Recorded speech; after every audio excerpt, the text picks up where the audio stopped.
आज का जो जलसा है वो सीएम स्कूल में रखा गया है और ये शहर का जलसा नहीं है, ये शहर की मीटिंग नहीं है, ये आगरा के शुमाली हिस्से की मीटिंग है और आगरा के शुमाली हिस्से के लोगों को ही इस मीटिंग में बुलाया गया। मगर यहाँ आने के बाद जो लोगों की तादाद मुझे नजर आ रही है वो हमारे लिए आने वाले वक्त के लिए, समाजवादी के लिए, इस शहर के लिए बड़ी हौसलामंद बात है। हाँ, ये सही काम कि इस शहर में एक मिली जोड़ 1999 से दो लोगों की जोड़ी जो इस शहर को तबाह और बर्बाद कर दी। आप देखेंगे कि मुल्क में, रियासत में कहीं भी कुछ हो जाए, उस वक्त तक कोई सियासी लीडर, कोई सियासी पार्टी नहीं बोलती है जब तक हम नहीं बोलते। सब ये देखते हैं कि मुस्तकिल डिग्निटी बोला कि नहीं बोला, समाजवादी के लोग बोले, अगर वो बोले उनके ऊपर पुलिस ने कुछ की कि नहीं की। जब ये महसूस कर लेते हैं कि उनसे बोलने के बाद पुलिस ने उन पर कोई कार्रवाई नहीं की, तो फिर वो सिलसिला शुरू होता है यूट्यूब वालों को बुलाने का, अखबार में बयानबाजी देने का। अरे का मसलों मुस्ताक रसूल के सवाल पे तो वाहिद आदमी थे जो जेल में गए और हम उसको मेडल की तरह इस्तेमाल करते हैं। हमारे नाते भाई हैं, शेरू भाई हैं और भी 12 नंबर के लोग हैं जिन्होंने महीनों जेल में गुजारा।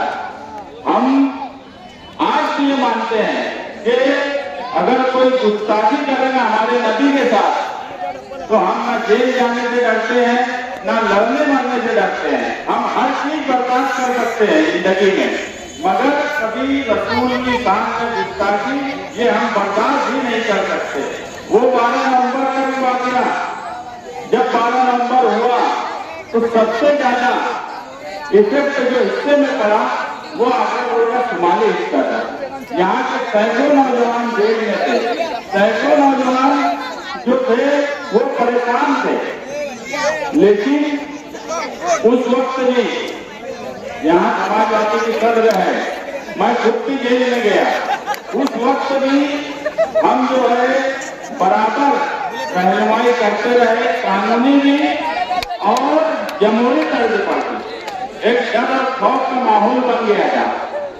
हम ये बात जरूर मानते हैं कि कानूनी तौर पर मदद अगर 12 नवंबर के सवाल पर किसी ने किया तो वो आपके लोग थे, निहाली लोग थे, जो कभी पुलिस से नहीं डरे, जो कभी किसी गुंडागर्दी से नहीं डरे। मगर मुझे बड़े अफसोस के साथ कहना पड़ रहा है कि एक जोड़ी है जो मुसलसल इस शहर में, इस शहर की तरक्की के नाम पर सिर्फ और सिर्फ इस शहर को ठगा हुआ महसूस कर रही है, ना ही वो कोई तरक्की का काम करते हैं, ना इस तरह की कोई बात करते हैं जिससे तरक्की हो। जातियात पर जो लोग बात करते हैं, जातियात पर तकरीर करते हैं, ना उनके पास शहर के डेवलप करने की कोई प्लानिंग है, ना उनके पास फिरका परस्तों से लड़ने की कोई प्लानिंग है। फिरका परस्तों को लड़ने का क्या सवाल आता है? दोनों ही लोग अलग अलग जोड़ी जो है वो एक शिवसेना शिंदे के साथ है, एक बीजेपी के साथ है, सिर्फ तरीका अलग है। मगर वो ये समझते हैं कि मालेगांव शहरियान को कुछ समझता नहीं है, उन्हें ये कोई भी झांसा देंगे वो झांसे में आ जाएंगे। ऐसा इस शहर में हो नहीं सकता। आप देखेंगे 2019 का असेंबली इलेक्शन आगरा रोड के शुमाली हिस्से में निहाली वर्कर ही थे जो आसिफ शेख खाकाटे के खिलाफ डट कर लड़ रहे थे। आज तुम्हारे हिस्से का एक आदमी, मैं उसका नाम नहीं लूंगा, 2019 के इलेक्शन में मुफ्ती साहब को कहीं नजर नहीं आया। जिस दिन पोलिंग थी उस दिन वो बच्चा बैठा था बारान हॉस्पिटल के आगे होटल पर। मुझे मुफ्ती साहब के अगर कोई मानने वाले लोग होंगे वो बोल देंगे यहाँ पर जो आज सबसे करीब है वो पोलिंग के वक्त या इलेक्शन के वक्त वो कहीं रोड पर दिखा, किसी से वोट मांगने के लिए हिम्मत की, में घुसा हुआ था, मगर आज सब कुछ उसी का, आज सब कुछ वही कर रहा है, जो वो बोलेगा वही होगा। जिन लोगों ने कुर्बानियां दी, जिन लोगों ने उनके लिए मेहनत की, जो निहाली वर्कर थे, जो मुफ्ती साहब के मानने वाले थे, जो रोड पर रहे, जो उनसे लड़े, जो उनसे भिड़े, उनको क्यों नहीं पूछा गया? सभी एंटी करप्शन पर हमला हुआ, सबसे पहले मैं सिविल हॉस्पिटल पहुंचा। उस वक्त के डीवाईएसपी साहब, मैंने उनको कहा 26 जनवरी के आसपास का मामला था, 1-2 दिन का फर्क था। मैं बोला अगर इसके खिलाफ सख्त कार्रवाई नहीं की गई, शेख आसिफ का भाई शेख वहाब जिसने हमला किया, उस पर अगर सख्त कार्रवाई नहीं की तो शिवाजी पुतले के पास धरने पर बैठूंगा। सिर्फ ये जुमला था कि इतनी सख्त कार्रवाई हुई कि महीनों जेल में रहे। रिजवान सर के घर पर जब फायरिंग हुई, उस वक्त भी सबसे ज्यादा हमने पुलिस डिपार्टमेंट पे दबाव बनाया। जो जो लोग इनके साथ थे, वो बड़े नाम हो कि छोटे नाम हो, वो इनकी गुंडागर्दी के खिलाफ कभी उनकी कोई मदद नहीं की गई, उनके साथ खड़ा नहीं रहा गया। मैं आपको एक बात का यकीन दिलाता हूं कि इस शहर में इनकी गुंडागर्दी के खिलाफ अगर हमारे किसी वर्कर को, समाजवादी के किसी मानने वाले को, निहाली सोच रखने वाले को, अगर इन्होंने आगरा रोड के शुमाली हिस्से में एक भी तकलीफ दी तो सबसे पहले समाजवादी के जिम्मेदार सीना तान कर उनके सामने खड़े रहेंगे। ये वादा मैं आगरा रोड के शुमाली हिस्से के तमाम लोगों से करता हूँ। जो मुफ्ती साहब के मानने वाले होंगे वो भी मुझे ही कॉल करते हैं, मुझे ही बुलाते हैं। आज भी मैं उनको भी ये यकीन दिलाता हूँ कि मैं आपके लिए, आप किसी को भी मानने वाले हो, अगर आपके खिलाफ जुल्म होगा, आपके साथ नाइंसाफी होगी, तो मैं आपके लिए भी खड़ा रहूंगा। समाजवादी पार्टी खड़े रहेगी। हमारे शेर महाराष्ट्र अबू आसिम आजमी साहब आपके साथ खड़े रहेंगे। अब हमारी पार्टी को भी अब बड़े बड़े लीडर मिल गए हैं। हमको पहले भी जरूरत नहीं थी शहरी सतह पे, हमारा दबदबा कल भी था, हमारा दबदबा आज भी है, हमारा दबदबा आगे भी रहने वाला है। मगर आज हमारे पास एक लीडर है अबू आसिम आजमी के नाम का। अगर कोई भी अपने आप को बहुत गुंडागर्दी करके कोई इलेक्शन के वक्त उनको डरा धमका कर कोशिश करेगा तो हम हर तरीके का मुंहतोड़ जवाब देना जानते हैं और हम रोड पर भी जवाब देना जानते हैं और ये पूरा शहर जानता है कि कानूनी जवाब भी हम ही दे सकते हैं। किसी और के बस की बात नहीं है, ना कानूनी कोई जवाब दे सकता है, ना सड़क पर कोई जवाब दे सकता है। ये भगोड़े लोग जो पुलिस के डंडे से भाग जाते, जो 12 नवंबर के वक्त बड़ी दबंगई से जुलूस निकालने की बात बोले, साल भर भागे भागे फिरते थे, ये ऐसे लोग आपके खिलाफ कुछ होगा तो ये खड़े रहेंगे। ये खुद के काम, ये कंपाउंड वाले जो है ना, उनका खुद का काम मुस्तकिल डिग्निटी 5 साल किया। मुफ्ती साहब के एमएलए रहने के बाद भी वो काम फाइटिंग से लेके उनके पर्सनल मैटर तक मुस्तकिल डिग्निटी काम करता था। और वो खुद ये बोलते थे कि वो क्या करेंगे, उनकी पार्टी के कारपोरेटर उनके सामने पुलिस ने तमाचा खा लिया, आके बड़ी शांत पोस्टर फाड़ दिए, तुम्हारा जब बच चलेगा उनका पोस्टर फाड़ेंगे, जब बच चलेगा उनके साथ बैठेंगे। उनके आगरा रोड के शुमाली हिस्से को नया इस्लामपुरा, हयात खोलिए, आयशा नगर, रामनगर, इन सब एरिया के लोगों को बेवकूफ समझते हो। अरे इनके बस का होता तो ये जेल जाते, जेल ना ये जेल गए, ना 12 नवंबर के वक्त जब शहर सबसे ज्यादा मुसीबत में था। मैं ये मानता हूँ कि मालेगांव शहर इन 5 सालों में अगर सबसे ज्यादा मुश्किल वक्त में उनके मुश्किल हालात आए तो 12 नवंबर के वक्त आए। एक डर और खौफ इस शहर में था, लोग जेल में चले गए, मगर उसके बाद भी कोई जेल में नहीं आया। कोई इतना दबाव, इतने बड़े बहुत बड़े हम बनते, हम ऐसे हैं, हम वैसे हैं, जेल जाने से डरते, पुलिस से बात करने को ये डरते। बोलने को तो मैं बहुत कुछ बोल सकता हूँ, मगर मैं सिर्फ आपको एक ही बात बोलूंगा, आज आप यहाँ जितनी बड़ी तादाद में आए हैं, ये कहीं न कहीं ये हमें महसूस कर रहा है कि आगरा रोड के शुमाली हिस्से में समाजवादी की लहर रहेगी और एक नंबर पर समाजवादी ये हिस्सा रहेगा। और ये आपने यहाँ आकर ये बता दिया कि ये निहाल साहब का घर क्यों है। ये घर इसलिए है, ये आपकी तादाद जो है यहाँ बैठी हुई, ये इसलिए घर, ये मेरी वजह से नहीं है, ये शाम की वजह से नहीं है, ये अब्दुल बाकी की वजह से नहीं है, ये नासिर किराना वाले की वजह से नहीं है। ये सिर्फ आप लोग जो यहाँ पर आए हो, ये तादाद भी हमारे लिए ये गढ़ है। और आज आपने साबित कर दिया कि ये हिस्सा हमारा गढ़ है और इंशाअल्लाह हमारा गढ़ रहेगा। आने वाला वक्त इलेक्शन का है, हरियाणा और जम्मू कश्मीर का आज इलेक्शन डिक्लेयर हो गया। अपना भी इलेक्शन अक्टूबर आखिर में या नवंबर में होगा।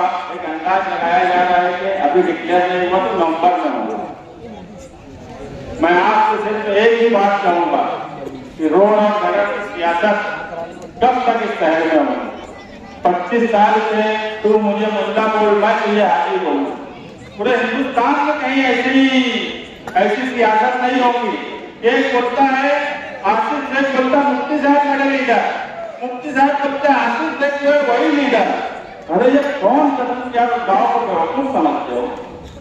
तुमने सिर्फ एक बात ठान ली कि हम ही दोनों इस शहर में राज करें या वो करें या ये करें। जब से इनकी तीसरी ताकत इनको इस शहर में नजर आई और शहर बदलाव की तरफ देखने लगा, जब से इनकी मिट्टी मिट्टी गुल हो गई। ये हैरान परेशान है जो लोग दावा किया करते थे कि बड़े सदाई है हमारे पास, बड़े जानकार है हमारे पास, 10,000 20,000 लेकर रोक रहे, मुस्तकिल डिग्निटी से या समाजवादी के किसी जिम्मेदार से कोई बात कर दे रहा है तो बेचारे का 10-20,000 का फायदा हो रहा है। इतना तो है हमारे अंदर।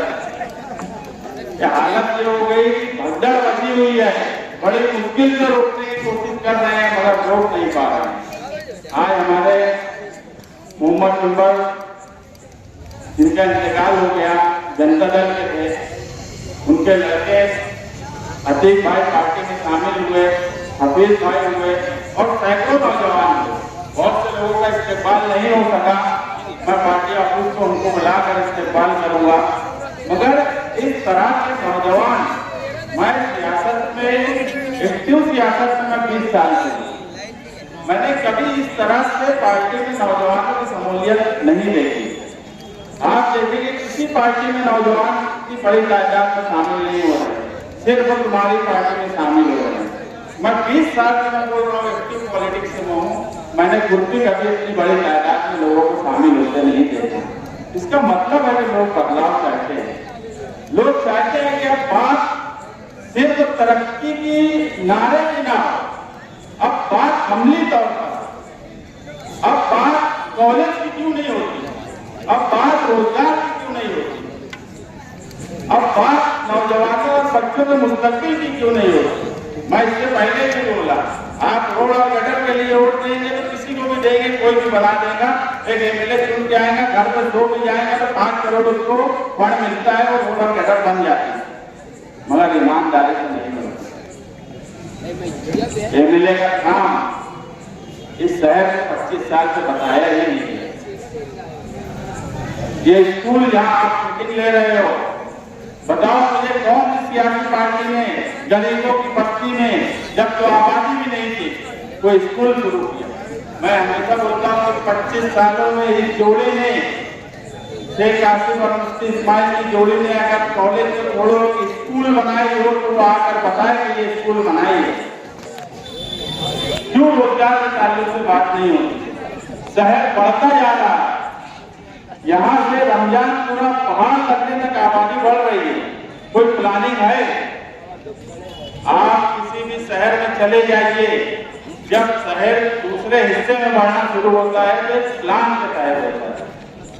इन्हें कुछ समझता ही नहीं, ये कुछ करना ही नहीं चाहते। जितना ओरिजिनल मालेगांव है उससे खराब नए हिस्से में बढ़ना शुरू होगा। जमीन गलत तरीके से बेच कर लोगों को फंसाने का काम करते, इस तरह की पॉलिटिक्स 25 सालों से हो रही है। एक एक बात, एक एक चीज का हिसाब है। अभी तो बहुत वक्त है इलेक्शन को। आपके यहाँ तादाद हमको इतना तो हौसला दे दीजिए, हम बड़ी ताकत से इलेक्शन लड़ेंगे।